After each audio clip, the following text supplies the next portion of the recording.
21장 9절 봅니다.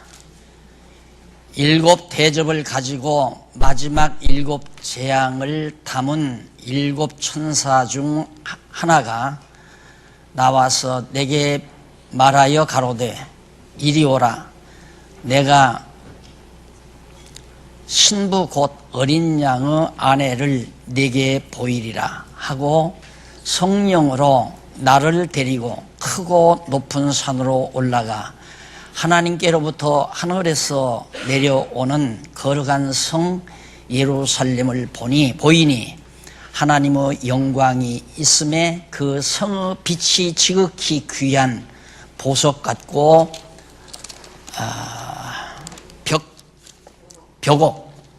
벽옥과 수정같이 밝더라.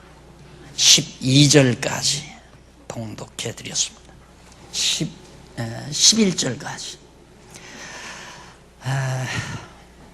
지금 읽어드린 내용은 양쪽 가로 입은 도성의 형질을 보여주는 내용인데, 즉 하나님 나라가 하늘로부터 내려오는데 이 내려온 하나님 나라가 성이에요. 성인데 그것이 예수의 신부다. 여기서 꼭 명심해야 할 일은 하나님 나라라는 것이 이렇게 땅덩어리가 있고 또 뭐 어떤 조직체가 있고 그게 아니고 우리 성도들이 하나님 나라의 하나의 구성 요소입니다. 우리 성도들로 하여금 하나님 나라를 이루는 거죠. 그러니까 우리 성도 개개인 모두가 다 합쳐져서 교회가 되어지는 것처럼 바로 우리 구속받은 성도들이 하나님의 나라가 되는 거예요. 그리고 그 나라의 빛은 얼마나 밝은지 보석 같고 벽옥 같고 수정같이 아주 맑은, 깨끗하고 맑은 빛이 비춰졌다 하는 것이 9절로부터 11절에 나와 있는 내용입니다. 그 다음에 12절로부터 14절에 보면 성광문과 기초석에 쓴 12지파와 사도 이름들을 보여주고 있습니다. 우리들이 예배소서에 보면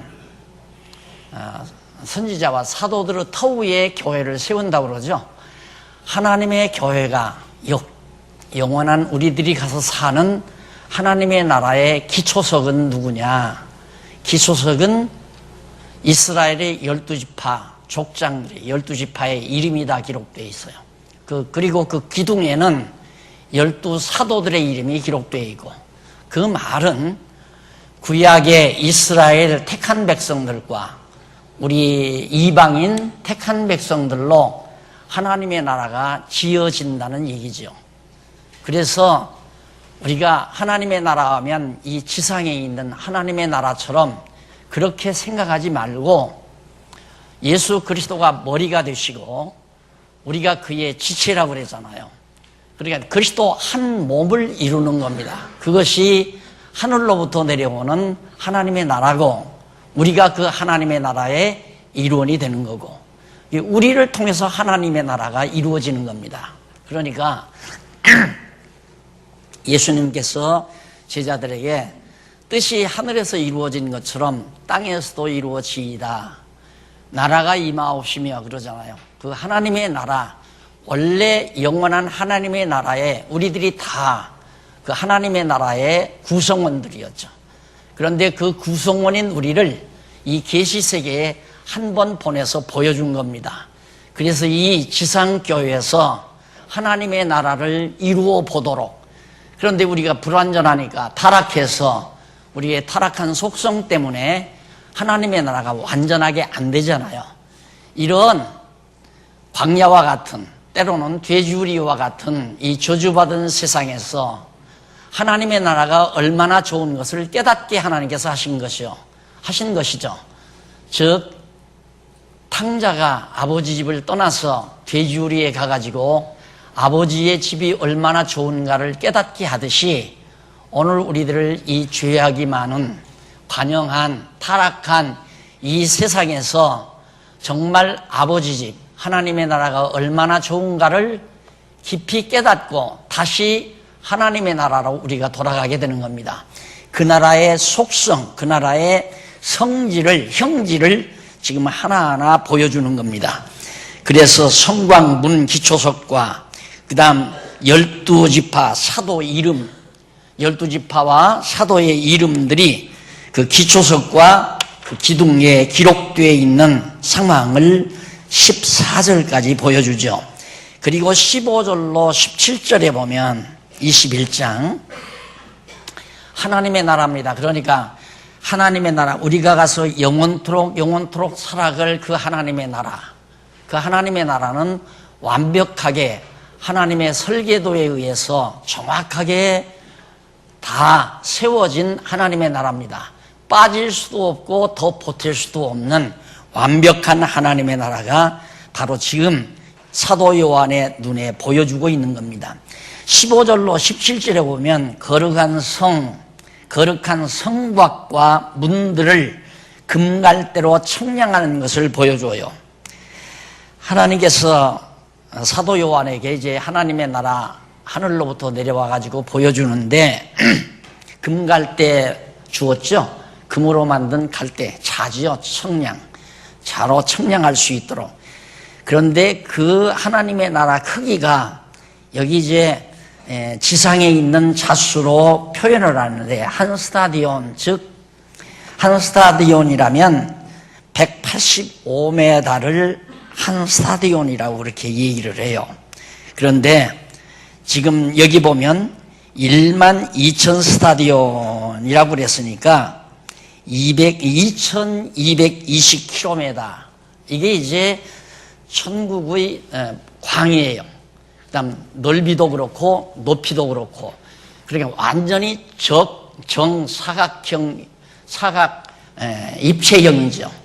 그래서 2220km, 2220km, 2220km, 네모 반듯하게 이렇게 하나님의 나라의 모습을 사도 요한에게 보여준 것은 이미 하나님의 나라는 딱 정해져 있다, 확정되어 있다 이 말이에요. 그러니까 우리 성도들이 이 인간이 하나님의 나라에 더 가고 싶어도 못 가고 안 가고 싶어도 안 갈 수가 없는 거죠. 정확하게 그 규모를 이루어야 되니까. 예를 들어서 대한민국 국민이 4천만 명이라고 한다면 4천만 명이 딱 돼야 대한민국 국민이 차잖아요. 그러듯이 하나님의 나라도 정확하게 그 크기와 넓이와 높이가 완벽하게 정해져 있기 때문에 그걸 늘리거나 그걸 작게 만들거나 할 수 없듯이 이미 정해진 하나님의 나라 백성들, 예정된 하나님의 나라 백성들은 반드시 가게 돼 있다. 문 기초석이 될 자들은 문 기초석이 되고, 기둥이 될 자들은 기둥이 되고, 석가래가 될 자들은 석가래가 되고, 그러니까 하나님의 나라의 한 부분들을 모두가 다 각각 맡아서 해가는 겁니다. 그것이 하나님이 이미 영원전에 설계도한 설계대로 완벽하게 되어진 것을 지상의 모습으로 이제 사도 요한에게 보여준 거예요. 그런 하나님의 도성을 사도 요한이 바라보고 있는 것이 17절까지 나와 있고요. 그 다음은 18절로 21절까지는 거룩한 성곽과 성곽, 기초석과 12문의 자재들을 전부 보여줍니다. 성곽, 성, 기초석, 12문, 문이 12개가 있는데 성곽 둘러가면서 12개가 있는데 그 자재가 다 무엇인가? 저는 여기 나오는 모든 보석 이름들 이거 다 알지를 못해요. 보지를 못했으니까, 그런 보석들을 보지 못했으니까. 그러나 거기 나온 보석의 내용들을 보면 18절, 21장 18절 한번 보시겠어요? 18절에 보면 그 성곽은 백옥으로 쌓였고 그 성은 정금인데 맑은 유리 같더라. 그 성곽의 기초석은 각색 보석으로 꾸몄는데 첫째 기초석은 벽옥이요, 둘째는 남보석이요, 셋째는 옥보석이요, 옥수요, 넷째는 녹보석이요, 다섯째는 홍만호요, 여섯째는 홍보석이요, 일곱째는 창옥이요, 여덟째는 노곡이요, 아홉째는 당황옥이요, 열째는 비취옥이요, 열한째는 청옥이요, 열둘째는 자정이라. 그 12문은 12진준이 문마다 각 진주요, 성의 길은 맑은 유리 같은 정금이더라. 자, 이렇게 아름답고 귀한 보석들로 다 이루어졌다는 말은 하나님 나라, 영원한 하나님의 나라가 완벽하고 화려하고 그리고 불변하고 영원한 이 보석들은 절대 변함이 없잖아요. 변함이 없이 불변한 하나님의 나라를 묘사하기에 충분한 하나님의 피조세계에서의 물건을 총동원해서 설명한 것입니다. 그러니까 앞에서부터 정리한 내용을 총정리하자면 하나님의 나라는 완전히 한정이 돼 있고요. 정해져 있어요. 딱. 수도 정해져 있고 대상도 정해져 있고, 그리고 그 하나님의 나라는 변함이 없어요. 썩지도 않고 변함도 없고 영원하고 아름답고 이런 것들로 이루어져 있다는 것을 지상의 피조물의 최상급의 대상들을 통하여 하나님의 나라의 모습을 사도 요한에게 이제 볼 수 있도록 보여준 겁니다.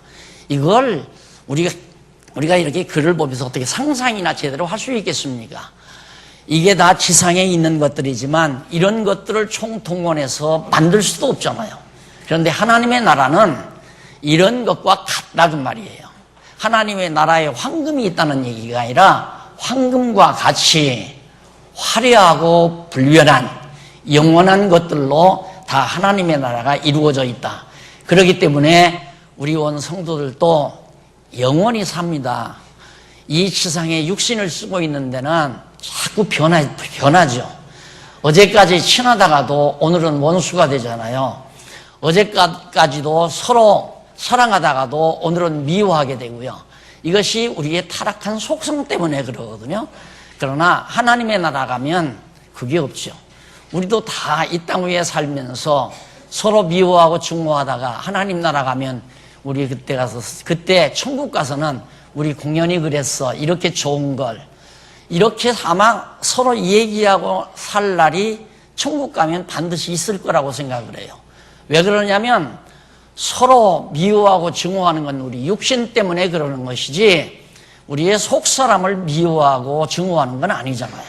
그래서 하나님의 나라는 완전히 한정이 되어 있고 영원히 불변하고 아름답도록 그렇게 형질이 만들어져 있다 하는 것이 제2번 하나님의 나라의 도성의 형질을 보여준 겁니다. 그 다음 세 번째 도성의 실상을 보여줘요. 그러면 하나님의 나라가 도성이, 그 영원한 예루살렘 도성이 어떻게 실제로 모습이 되어 있는가, 그렇게 어려운 내용들이 아니니까 간단간단 읽고 넘어가도록 하겠습니다. 22절로 25절에 보면 성에는, 즉 도성, 하나님의 나라죠. 예루살렘 도성, 새 예루살렘 도성. 그 성에는 하나님의 영광과 또는 어린 양의 비침을 보여줍니다. 어린 양이 빛이에요. 그러니까 지금은 우리가 태양과 달, 밤에는 달이 비추고 별이 비치고 낮에는 태양이 비추잖아요.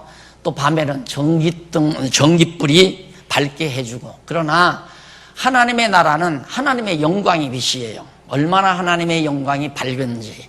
그리고 예수 그리스도가, 빛 되신 예수 그리스도가 신이 하나님 나라의 빛이 되신다 이 말입니다. 그러니까 어두움이 틈탈 겨를이 없죠. 태양은 나무 물건이 있을 때는 그늘이 지잖아요. 어두운 그늘이 생기잖아요. 그런데 하나님의 나라는 예수 그리스도가 또 하나님의 영광이 비치기 때문에 어둠이 없는, 어둠이 없다는 말은 불의가 없는, 거짓이 없는, 참만이 존재하는 영원한 하나님의 나라임을 잘 우리에게 말씀해주고 있는 것이 바로 22절로 25절 사이에 나타나는 그런 내용입니다. 그 다음 26절로 27절에 보면 21장 42페이지입니다. 9842페이지. 거룩한 성에 들어오지 못할 자와 들어올 자들을 알려줍니다. 누가 거룩한 성에 못 들어오고 천국에 누가 못 오고 하나님의 나라에는 누가 들어오는가, 그걸 사도 요한에게 알려줘요. 26절 한번 보실까요? 26절 거기 보면 사람들이 만국의 영광과 존귀를 가지고 그리로 들어오겠고, 모든 만국의 영광과 존귀를 가지고 들어오는데 무엇이든지 속된 것이나, 세속적인 거죠, 속된 것이나 가증한 것, 우상을 섬기는 일, 또는 거짓말 하는 자와, 이 거짓말 하는 자는 진리 아닌 것을 진리라고 말하는 것, 이게 거짓이죠. 참이 아닌 걸 참이라고 말하는 것이 거짓말하는 것. 여기서는 진리에 대한 반대예요. 비진리를 말하는 사람은 하나님 나라에 못 들어온다. 결코 그리로 들어오지 못하되 오직 어린 양의 생명책에 기록된 자들 뿐이라. 누가 천국에 가는가? 생명록에 기록된 자만 천국에 들어간다. 그러니까 이미 생명록에 기록된 명부가 다 있어요. 예수를 믿고 천국 갈 자들은 생명록에 이미 다 기록이 되어 있단 말입니다. 그걸 지우개로 지울 수도 없는 거고 그걸 찢어낼 수도 없는 거예요. 생명록에 기록된 건. 그러니까 예수를 믿고 천국 간다는 것은 인간의 노력이나 인간의 공로에 의해서 가는 게 아니라 영원전부터 벌써 하나님 나라에 호적에 다 올라 있는 거예요. 생명록이라고 하는 것은 호적에, 하나님 나라의 호적부.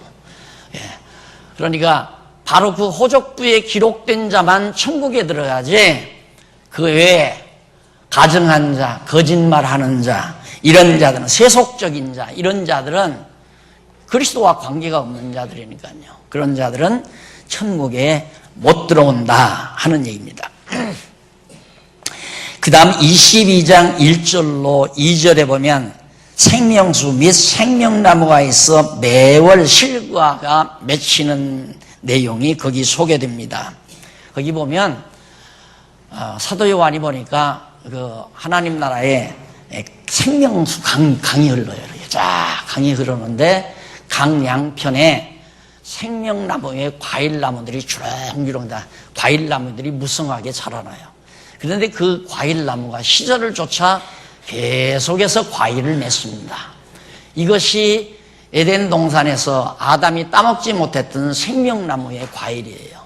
아담은 생명나무의 과일을 먹지 못해서 세상으로 쫓김을 받아 우리처럼 이렇게 타락한 인간으로 살다가 아담의 후손으로 우리도 역시 생명나무 과일을 못 먹었잖아요. 그런데 1장에서 3장 사이에 보면 아시아 7교회 성도들에게 어느 교회 성도는 생명나무의 과일을 주고 먹게 한다고 했어요. 그러니까 그 하나님 나라에 들어가면 강가에 흐르는, 생명수 강이 흐르는 그 강가에 흐르는 생명나무의 과일들을 다 우리가 먹고 영원히 생명수를 마셔도 영원히 살고 생명나무의 과일을 먹어도 영원히 사는 그런 영원한 하나님 나라의 모습을 보여주고 있는 겁니다. 좀 이 부분을 얘기하기는 참 이 세상과 너무나도 다른 데니까 우리들이 안 믿어지기가 쉬워요. 정말로 그런 세계가 있을까? 그래서 우리가 이 세상에서 조금만 괴로워도 죽어버릴까? 가지고 한번 난리를 죽여버릴까? 이런 극단적인 생각을 하고 살지, 여기는 바로 돼지우리와 같은 곳이고 잠시 지나가는 광야와 같은 곳이고 나그네 인생이라고 하는 것이 확실히 내게 와 닿는다면, 그렇게 달 수 있는 건 우리가 영원히 살 수 있는 하나님의 나라가 너무 분명하게 있다고 믿어져야 된단 말입니다. 이 말씀을 읽고 그런다더라 하면 공부 하나만 아니에요. 이걸 읽고 공부하면서 맞아, 내가 살 곳은 저기야, 바로 거기가 내 살 곳이야. 이 세상살이는 몇 번만 반복하면 다 권태가 일어나요. 집도 아무리 좋은 집을 사서 이사를 가도 한 1년 살면 지겹다고 그러잖아요. 또 바꾸고 싶다고 그러잖아요. 좌우지간 1년 살고는 방짐이라도 옮겨놔야 되지 그냥 논 그대로는 못 살잖아요. 지겨워서. 가구라도 바꿔놓든가 삶이라도 바꿔놓든가 커튼 한 장이라도 바꿔서 달든가 이렇게 해야 또 한 해를 보내는 이게 이제 이 세상이지만 우리가 가서 살아야 될 영원한 하나님의 나라는 없어요. 그런 게 없다는 겁니다. 참말로 있는 곳이라 이 말이에요. 예수님이 이 땅에 오셔서 부활 승천에 가 계신 곳이라 이 말입니다. 그곳에 우리가 간다는 사실을 어떤 곳인가를 지금 사도 요한을 통해서 그 실상도 보여주고 그 형질도 보여주고 그 형태도 보여주고 있는 것이 오늘의 이 여러분에게 소개하는 이 내용의 말씀입니다. 그러면서 거룩한 성에는 저주가 없고 종들이 왕노릇을 하는 것이다. 사도 요한이 이런 놀라운 사실을 다 바라보면서 보니까 하나님의 나라 거룩한 성에 가보니까 저주라는 게 없어요. 병드는 것, 가난하게 되는 것, 망하는 것, 고통당하는 것, 서로 속상하는 것, 이거 다 저주의 잔재거든요. 우리가 타락함으로 저주를 받았기 때문에 내 마음속에 저주의 속성들이 자꾸만 일어나서 근심 걱정도 하고 염려도 하고 미움과 증오도 생기고 그게 다 우리의 저주의 잔재들이란 말입니다. 그런데 하나님의 나라 가보니까 저주가 없어요. 전혀 저주가 없어요. 그러니까 남을 내가 미워하지 않는다는 말은 내가 편안하다는 얘기예요. 내가 편안한 사람은 남을 미워하지도 않습니다. 남을 욕할 마음도 없는 거고요. 헐뜯을 마음도 없는 거고요. 내가 편안하지 아니하니까 남을 미워하기도 하고 남을 시기하기도 하고 질투하기도 하고 싸우기도 하고 경쟁하기도 하고 이렇게 해서 세상이 참 살기가 어렵잖아요. 이게 모두가 다 저주의 흔적들이라 이 말이에요. 그런데 천국에 가보니까 저주가 전혀 없고 도리어 누가 하나님의 종들이 왕노릇하는 곳이에요. 이 땅에서는 하나님의 진실한 종들이 천대를 받고 멸시를 받고 다 보세요. 성경에 보면 하나님의 종들이 천대 멸시 당하지 않은 환난 당하지 않은 종들이 없잖아요. 모세도 그랬고 다윗도 그랬고 또 바울도 그랬고 신약에 베드로도 그랬고 12사도들도 다 마찬가지입니다. 목베어 죽임당하고 매를 맞고 굶주리고 헐벗고 이 땅 위에서 영광 누리고 이 땅 위에서 성공하고 그것이 하나님의 종들이 이 땅 위에서 할 일이 아니라 이 땅 위에서는 모진 시련. 왜 그런가? 이 세상은 저주받은 곳이기 때문에 저주받은 곳에서 존경받고 산다는 것은 저주받은 사람으로 산다는 얘기예요. 저주받은 사람으로 살아야 땅 위에서 존경을 받아요. 권모술수를 써서라도 어떻게든 성공을 해서 권좌에 앉아야 다 누구나가 따르게 되고 섬기게 되고 훌륭하다고 찬양하게 되고 그러잖아요. 거짓말을 해서라도 대통령이 돼야 되고 거짓말을 해서라도 장관이 돼야 존경받고 섬김받는 것이 세상이지만은 하나님의 나라는 이 땅 위에서 여러 가지 시련과 고통, 여러 가지 어려움, 환난 당한 그런 하나님의 종들이 하나님 나라에서 영원토록 왕노릇을 한다. 이것이 바로 3절로 5절에 나타난 내용입니다. 자, 이제 두 번째 예수의 권고와 약속입니다.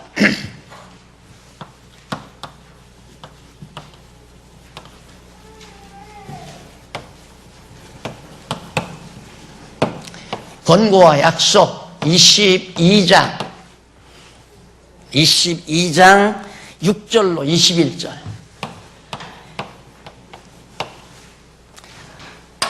자, 천국까지 하나님 나라가 임한 것까지 다 보여줬으니까 이제는 권고하고 약속을 해야 되잖아요. 그러면 먼저 권고란 뭔가? 말씀에 관하여 권고하는 내용이 22장 6절로 11절에 나오는데 거기 보면 6절로 7절에 보면 신실한 예언의 말씀을 지키는 자가 복이 있다고 알려줍니다. 22장 6절 한번 보십시다. 또 그가 내게 말하기를 이 말은 신실하고 참된지라. 지금 요한계시록에 기록된 말씀, 이건 거짓말이 아니고 정말 참된 것이다. 그러니까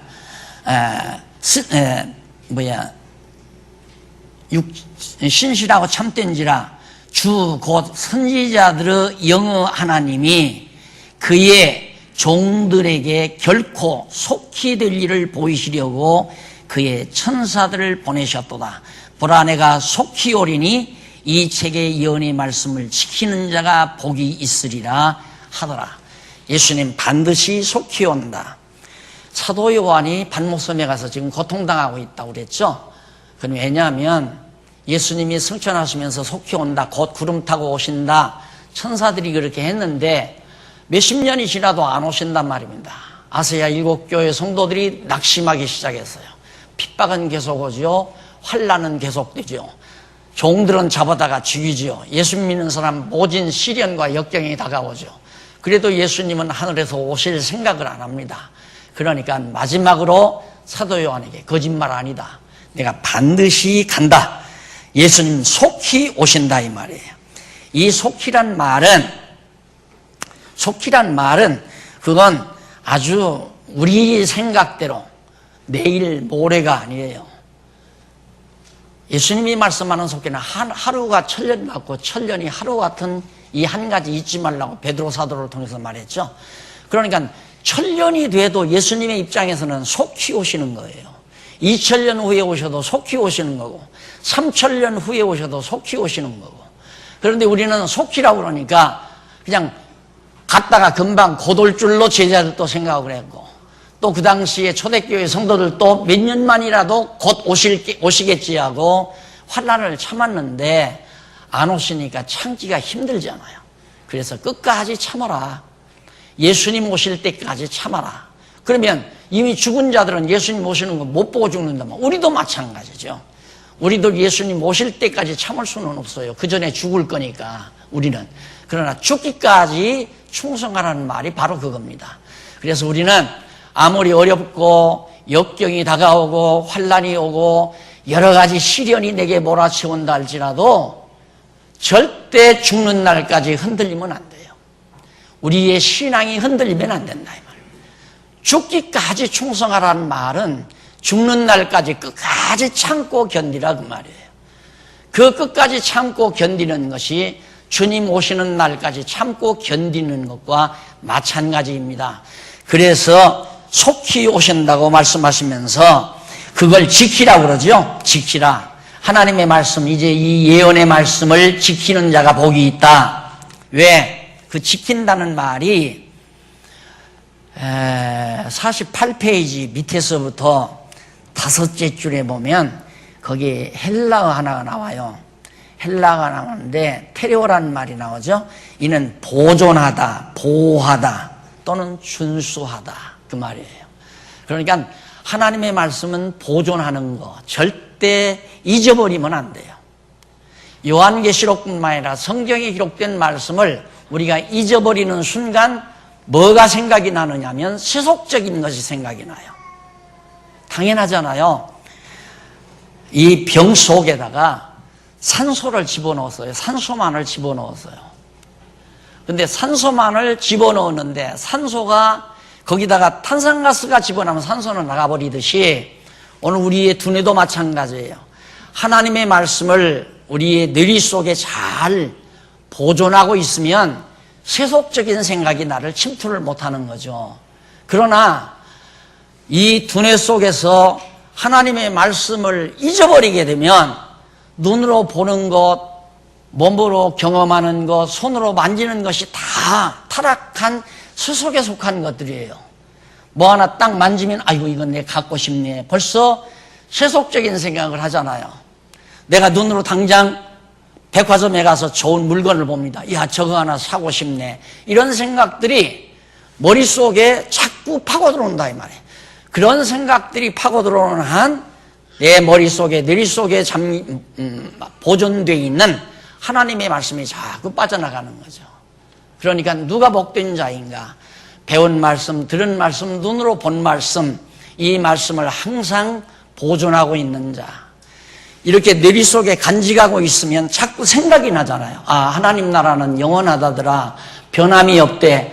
친구가 변한다고 속상할 것이 아니라, 아, 친구의 마음이 변하는 세상에서는 나 더 좋은 세상이 아니기 때문에 나는 영원히 변함이 없는 하나님의 나라에 갈 거라. 이런 생각을 할 수 있게 된다 이 말이에요.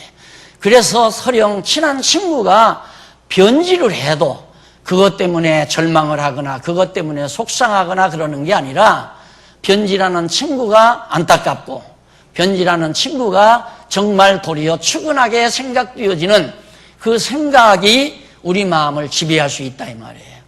그래서 이 예언의 말씀 마음속에 늘 간직하고 뇌 속에 간직하고 있으면 준수가 돼요. 실천이 된다 말입니다. 세상보다는 하나님의 나라가 더 좋다는 것이 확실하게 믿어지니까 세상 것에 대한 여념이 없어져 버린다 이 말이에요. 자꾸 세상 것에 대한 욕심도 사라지고. 그러면 이런 얘기하면 그러면 살아있는 동안에 다 돈도 필요하고 밥도 필요하고 옷도 필요한데 그거 다 필요 없는가?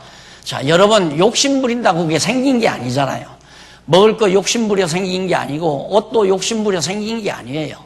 그냥 다 먹고 있고 살도록 돼 있잖아요. 우리들은 먹고 있고 사는 것이 있으니 족한 줄 알라고 가리키는 이유도 바로 왜? 하나님의 나라가 있으니까 족한 줄을 알라는 겁니다. 땅 위에 하나님께서 머물러 있는 동안에는 먹어야 되지요, 입어야 되지요. 그런 게 다 필요하지만 그것에 여념을, 그것에 욕심을 두고 하나님의 나라를 잊어버릴 정도가 되면 안 된다 그 말이에요. 그래서 여기 사실은 어른들 반인데 우리 어른들만 계시면 죽음에 대해서 아직도 두려움이 없다. 아유, 더 오래 살고 싶다. 이런 생각이 들어가시면 내가 천국을 좀 잊어버렸는가 보다. 이렇게 생각을 하든가 천국에 대한 집념이 약해졌구나. 이런 생각. 접시에 코를 박고 살아도 뭐 세상이 좋다는 사람도 있죠. 그건 천국에 대한 확신이 없으니까 그래요. 천국은 분명히 있잖아요. 하나님의 말씀 참되고 진실하다고 했잖아요. 하나님이 거짓말한 거 아니잖아요. 천국은 확실히 있기 때문에 우리가 이 천국에 대한 소망을 가지고 사는 자가 바로 복 있는 자라고 가르쳐 준 겁니다. 그 다음에 8절로 9절에 보면 천사가 자기에게 하는 경배를 하나님께 할 것을 얘기합니다. 사도 요한이 이렇게 계시를 받으니까 천사가 와서 사도 요한에게 전하려고 그래요. 자, 그러면 아마 요즘 우리 종교 교회 지도자들 같으면 그래, 세배 왔구나, 그래, 목사님께 세배해야지 하고 덕음덕음 자기한테 절하는 거 좋아가지고 해볼렁 할지 모르지만은 사도 요한은 안 그랬어요. 아니다. 나도 종이다. 나한테 경배하지 말고 하나님께 경배해라. 그래서 아직도 사람들에게 존경받고 대우받고 살고 싶은 욕망이 있으면 주제 파악을 아직 못한 거예요. 자기 주제를 파악을 못했으니까. 남들이 자기를 존경하면 정말 내가 존경받을 자격이 있나? 성경은 그러죠. 뭐 말씀 잘 가리키는 자를 배나 존경하라고 그러는데 말씀을 잘 가리키는 그 일에 대해서 존경하라는 얘기지 그 인간을 존경하라는 건 아니잖아요. 그러니까 보통 하나님의 말씀이 권위가 있는데 말씀을 전하는 목사까지 권위가 있다고 생각하는 그런 착각을 많은 사람들이 범한다 이 말이에요. 그래서 어떻게든 이 세상에서 남들로부터 존경받고 섬김받고 또 남들로부터 대우받고 살기를 원하는 것이 우리들이라 이 말이죠. 근데 하나님이 우리를 하나님 나라 백성으로 대우해 주는 것에 비하면 아무것도 아니라 그 말이에요. 그래서 사도 요한도 나한테 절하지 말아라. 천사가 절하라고 하니까 그걸 거절해 버리잖아요. 바울도 그랬고 베드로도 그랬고 나도 똑같은 성정을 가진 인간이라고. 인간 존경하는 거 아니에요. 사람을 따르는 게 아니라고 내가 거듭거듭 말씀드리잖아요. 사람을 따르거나 사람을 인간은 끝없이 눈으로 보는 걸 좋아하기 때문에 눈으로 보는 것이 있어야 돼요. 눈으로 보는 것이. 그래야 따라간다 이 말이에요.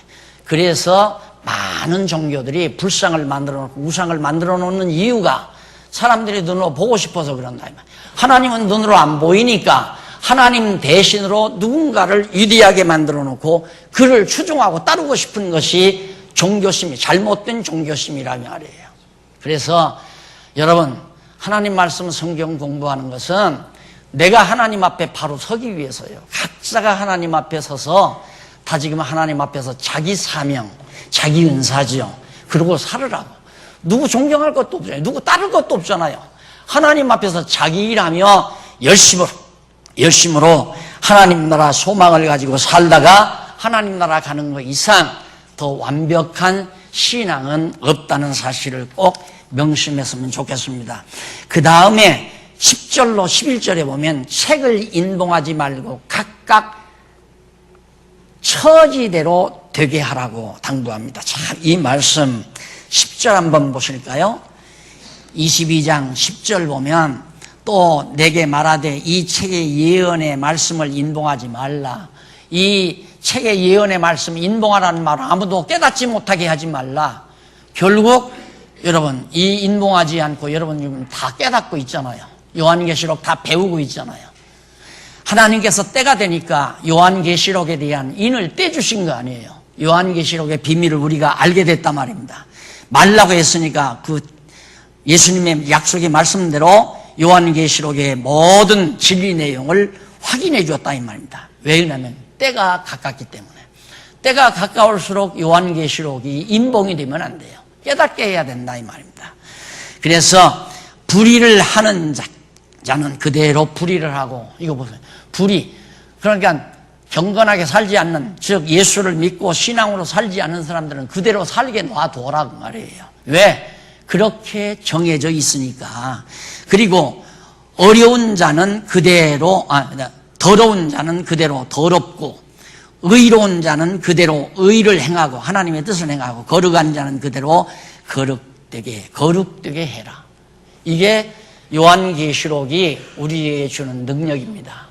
요한계시록의 말씀을 깨닫게 되면 아하, 계시록을 깨닫지 못한 사람은 세속을 위해서, 이 세상살이를 위해서 계속 욕심을 가지고 살아가잖아요. 그렇게 살아가게 놔둬라 그 말이에요. 계시록을 깨달은 자들은 하나님의 나라를 목표로 해서 땅 위에서 고통스럽고 천대받고 멸시받아도 참고 견디면서 그대로 하나님의 뜻을 행하며 살 수 있도록 그렇게 거룩되게 해라. 사람의 능력으로 되지 않는다 이 말이죠. 그러면서 계속해서 보라, 내가 속히 오리니 내가 줄 상이 내게 있어 각 사람에게 그의 일한 대로 갚아주리라. 속히 와서 다 하나님께서 갚아준다 하고 약속을 해 주었습니다. 그 다음 10절로 11절째 말씀드렸죠. 그 다음 마지막 이 양쪽 가로 2번 재림과 심판을 약속합니다. 뭐 다 아시는 얘기죠. 예수님 오셔서 분명히 속히 와서 심판하여 성 안과 밖에 있게 할 것을 예고합니다. 성 안에 있는 자는 구원 얻는 거고 성 밖에 있는 자는 멸망받을 자이고, 그래서 자로 그걸 다 성 안에 밖에 있는 자에 대해서 미리 다, 그래서 성을 잴 수 있는 자를 앞에서 주었잖아요.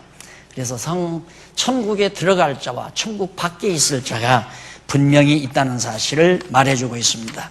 그 다음 16절로 17절에 보면 예수를 소개하여 원하는 자는 생명수 받을 것을 여기서 알려줍니다. 소원이 생기죠. 에덴 동산에서 흐르는 생명수를 마시지 못하고 쫓겨난 우리 인간들이 하나님 나라 가서 영원히 먹고 살 수 있는, 예수님께서 수가성 우물가에서 여인에게 내가 주는 물은 영원히 목마르지 않는다고 그랬죠. 그 말씀대로 생수를 주실 것을 약속을 합니다. 그리고 18절로 19절에 보면 예언의 말씀을 더하거나 제하면 저주받을 것을 경고합니다. 사실 예언의 말씀은 창세기부터 요한계시록까지 전부가 예언의 말씀이에요. 하나님의 말씀이거든요. 이 말씀을 더해도 안 되고 덜해도 안 된다. 완벽하고 또 충족하고 모자란 것이 없다. 그래서 성경만 알면 완벽하다. 하나님의 뜻을 아는데 지장이 없다. 그런 얘기죠. 진실로 속히 올 것을 또 한 번 약속하죠. 너무 성도들이 예수님 오실 것에 대해서 의심하고 믿지 아니하니까 그렇게 다시 한번 약속함으로 요한계시록의 내용을 마무리하고 있습니다. 자, 그러면 요한계시록을 오늘 마무리하는 과정에서 그동안 요한계시록 전체를 다시 한번 간략하게 여러분들에게 설명해 드림으로 마지막 결론을 삼고자 합니다. 자, 요한계시록에 보면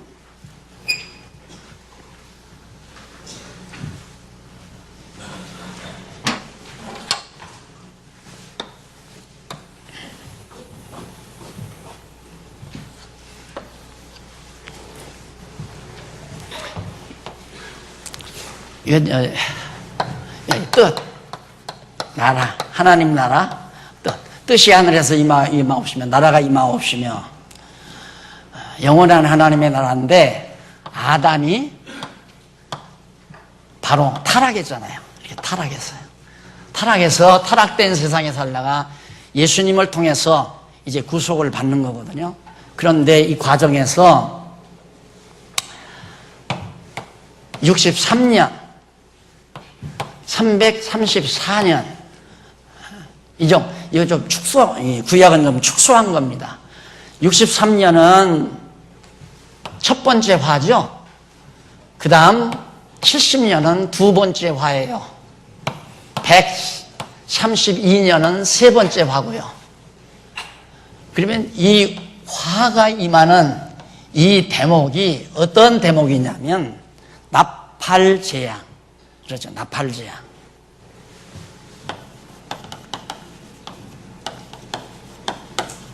나팔재앙이에요. 그러니까 63년은 헬라가 망하고 로마 제국이 등장하는 때예요. 그러면 헬라는 334년부터 63년까지 주전 이 시대가 헬라 시대거든요. 그러니까 저 화가 임하는 것은 여기서 8장부터 요한계시록 8장부터 시작이 돼요. 이전까지는 1장에서부터 7장까지죠. 이때 이제 3장까지는 교회 아세아 7교회에다가 교훈하는 내용이고 계시하는 내용이고요. 4장부터 7장까지가 헬라 시대에 이제 있어지는 그런 내용들인데 거기에 이제 어떤 내용이 나오냐면 예수님의 능력과 영광 모습이 거기에 등장하죠. 그러면서 이제 이 시대에 헬라 시대에 많은 재난이 있는 것을 말해주고 그다음 8장부터 11장 아마 12절까지일 거예요. 이때가 이제 두 번째 화가 임할 때거든요. 두째 화. 이게 첫째 화, 셋째 화. 그러면 이게 바로 어떤 때냐면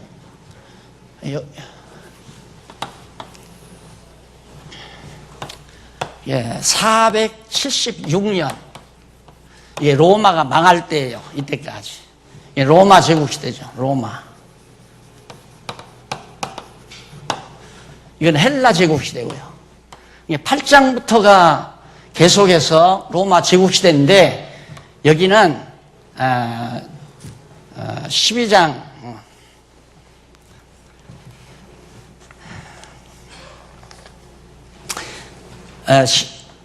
11장 14절 죄송합니다.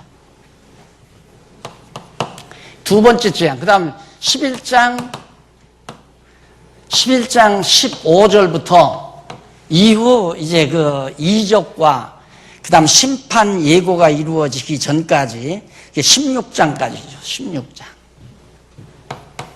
16장.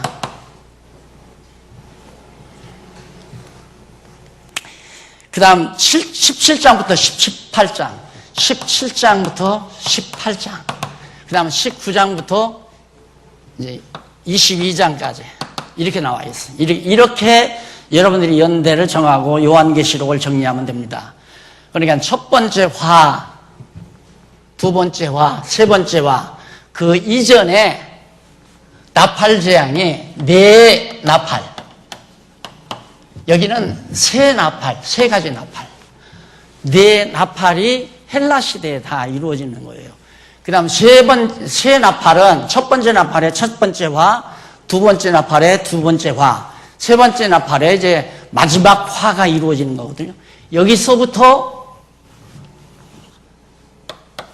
여기가 대접재앙이에요. 대접. 일곱 번 대접재앙. 나팔재앙, 대접재앙.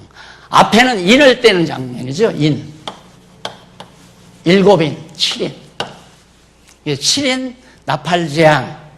그 다음 7번 대접, 7개의 대접재앙. 이게 나오는데, 이게 세 번째 화가 시작된 이후에 17장과 18장에서는 하늘에서의 이적과 땅에서의 이적 얘기가 나오죠. 얘기 나오고, 그 다음에 이제 음녀 권세의 출현과 멸망 예고가 나와요. 음녀 권세가 출현했다가 멸망당한다. 그런데 진짜 음녀 권세 중에 로마 제국이 476년에 로마 제국이 완전히 망해버리거든요. 망해버리고, 그리고는 이제 이 무렵에 뭐가 등장하느냐면 로만 캐토릭이 등장해요. 천주교. 그러니까 제국을 상실하는 로마가 종교적으로 이제 세계를 제패하려고는 꿈을 가진 거예요. 근데 그거에 성공을 한 거예요, 그 사람들은. 그래서 콘스탄틴 황제가 동쪽으로 수도를 옮겨놓고 동로마 제국을 설립을 해서 그 다음 그 재간을 통해 가지고 기독교를 완전히 로마에서 공인해 줘 버리잖아요. 기독교가 정식으로 종교로 공인해 주면서 모든 기독교가 로만 캐토릭의 산하에 다 들어가 버립니다. 그런 과정에서 이제 7째 대항이 이루어지는데, 이 시기가 바로 이 시기가 이방인 교회, 우리 이방인들의 성도들이 교회예요. 이방인들의 교회. 그 다음에 이제 이방인들의 이 시기가 끝나면 이게 바로 유대인의 때가 오죠. 유대인들이 민족적으로 다 회개하고 돌아와요. 예수를 믿게 되죠. 예, 유대인들만 종교적으로 기독교 종교적으로 예수를 믿고 종교가 팽창하는, 이때는 이방인들에게는 완전히 이제는 구원받을 사람이 없이 종교가 다 타락해버리는 거예요. 종교가. 그러니까 현재 내가 볼 때 이 종교 연합체 있잖아요. 종교 연합체. 이게 바로 종교의 타락성을 말하는 거거든요. 그럼 마지막 순수한 기독교는 유대인에게서 지속이 되는데, 이것도 결국에는 번창하다가 보면 타락하게 돼요. 종교라고 하는 것은 외적으로 수가 많아지고 돈이 많아지면 그건 무릎을 것 없이 타락해요. 종교의 독버섯이 뭐냐? 권력이에요. 힘. 그러니까 금력이라든가 사람의 힘은 종교를 죽여요. 종교의 순수성을 죽인다 이 말입니다. 그러니까 완전히 유대교도, 유대인들도 과거의 유대인들이 얼마나 예수님 오기 전에 예수님 잡아 죽이고 그랬잖아요. 똑같이 되는 거예요. 똑같이. 그래가지고 유대인들이 마지막 이 세대가 끝나게 되면 천년 왕국이 이루어져요. 이때 예수님께서 이제 신발을 타고 강림하셔서 천군과 함께 오셔서 무저갱에 완전히 짐승권세를 쳐 집어넣어 버리죠.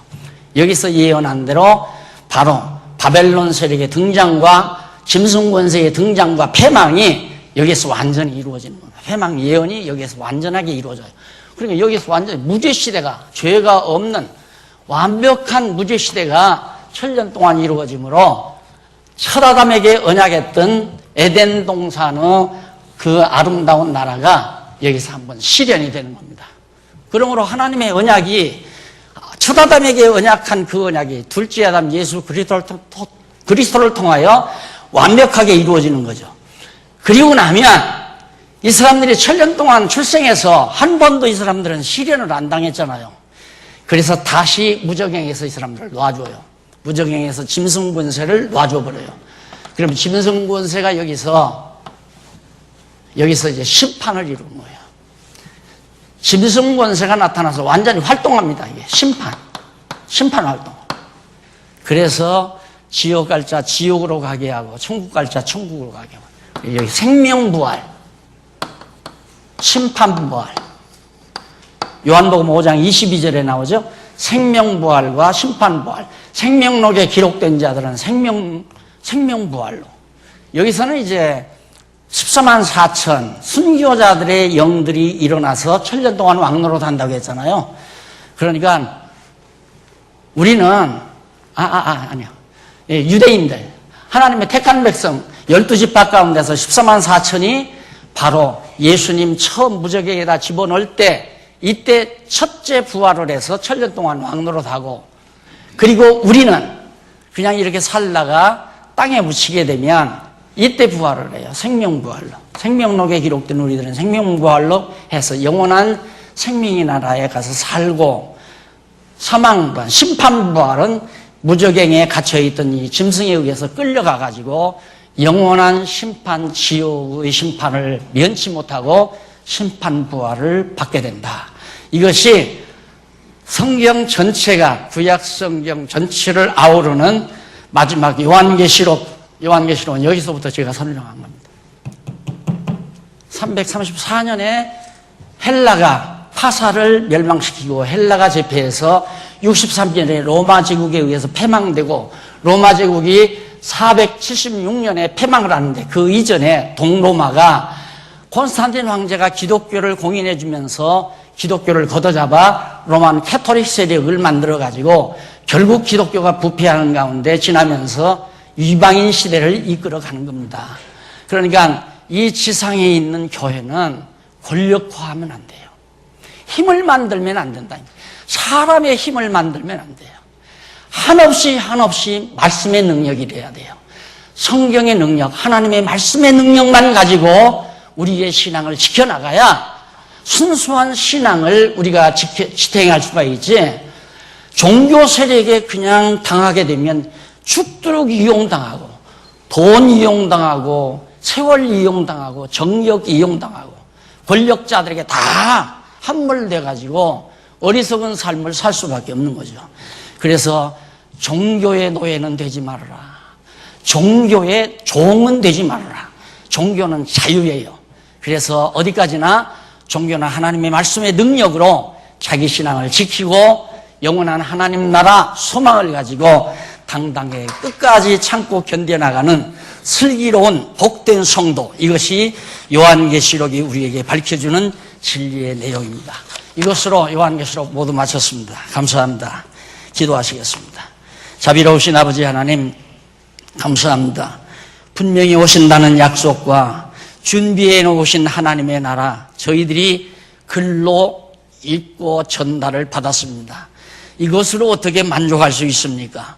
성령께서 각자에게 역사하셔서 영원 무궁토록 변함없이 아름다운 하나님의 나라에 대한 소망을 분명하게 가지고 사는 슬기로운 종들이 되게 해주시옵소서. 권모와 술수, 거짓과 부패가 가득한 이 세상에 우리들이 발을 두고 살지만 하나님 나라 소망을 가지고 승리하는 종들 되게 하시옵소서. 예수님 이름으로 기도드립니다. 아멘.